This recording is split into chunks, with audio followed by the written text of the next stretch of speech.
আওয়ামী লীগকে আমরা নিষিদ্ধ ঘোষণা দেখতে চাই।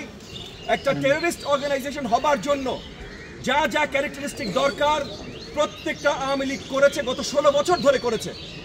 বাংলাদেশের মানুষের উপরে গণহত্যা ঘটিয়েছে, ভোট ডাকাতি করেছে, অর্থনৈতিক লুটতরাজ করেছে, জনগণের উপরে আক্রমণ করেছে। একটা অর্গানাইজেশন স্ট্রাকচার নিয়ে একটা পলিটিক্যাল রেজাল্ট খুঁজে তারা এই কাজগুলো করেছে। যে কোনো সংজ্ঞায় এটা একটা টেররিস্ট অর্গানাইজেশন। এবং আমরা মাননীয় প্রধান উপদেষ্টার মাধ্যমে সরকারের কাছে আবেদন জানিয়েছি যে সরকারিভাবে যেন তাদেরকে টেররিস্ট অর্গানাইজেশন হিসেবে আখ্যায়িত করা হয় এবং নিষিদ্ধ ঘোষণা করা হয়।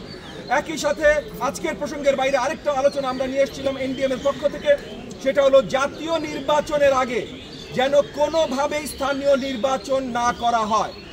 জাতীয় নির্বাচন ছাড়া স্থানীয় নির্বাচনের লিগ্যাল আপনার লেজিটিমেসি যেমন আনা যাবে না, একইভাবে স্থানীয় নির্বাচনে যতগুলো প্রতিকূলতার সৃষ্টি হতে পারে, মানে মাঠে বা প্রত্যেকটা জায়গায় জায়গায় যে ধরনের দাঙ্গা কোন্দল সৃষ্টি হতে পারে, আজকে যেমন অন্তর্বর্তীকালীন সরকারের অধীনে পুলিশ বাহিনী এটা দমন করার জায়গায় আসে নাই, তাইলে আগামীতেও খুব শীঘ্রই এটা আসা সম্ভব না। সো সবভাবে সঠিকভাবে একটা লোকাল নির্বাচন করতে হইলে তার আগে একটা জাতীয় নির্বাচন করতে হবে। আজকে প্রসঙ্গের বাইরে এই দুটো জিনিস বড় দাগে অন্তর্বর্তীকালীন সরকার এবং কমিশন প্রধানদের সাথে আমরা আলোচনা করেছি।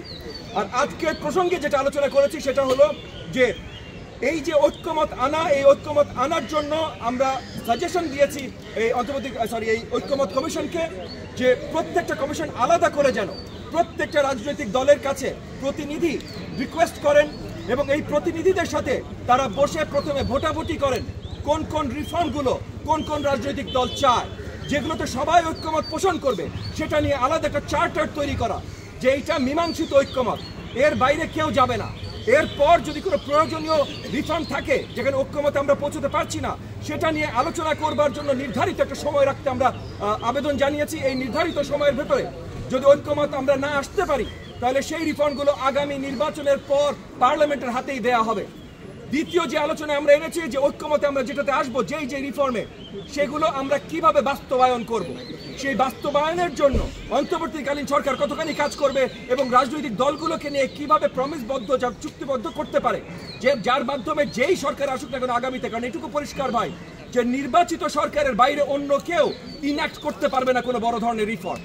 তো নির্বাচিত সরকার এসে ওই ঐক্যমত রিফর্মগুলো কিভাবে ইনঅ্যাক্ট করবে সেটা নিয়ে আমরা আলোচনা করেছি এবং শেষ আলোচনা করেছি যে সবচেয়ে এই মুহূর্তে সবচেয়ে গুরুত্বপূর্ণ আমাদের জন্য শীঘ্রই একটা সঠিক জাতীয় নির্বাচন নিয়ে আসা।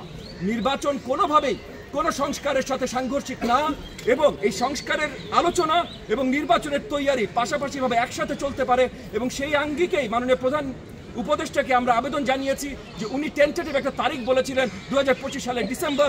উনাকে আমরা রিকোয়েস্ট করেছি যে 2025 সালের ডিসেম্বর যে হতে হবে তা না, যত শীঘ্রই আমরা সঠিকভাবে একটা নির্বাচনের পথে যেতে পারি, নির্বাচন দিতে পারি, উনি যেন সেইভাবে একটা নির্বাচনের ডাক জানান।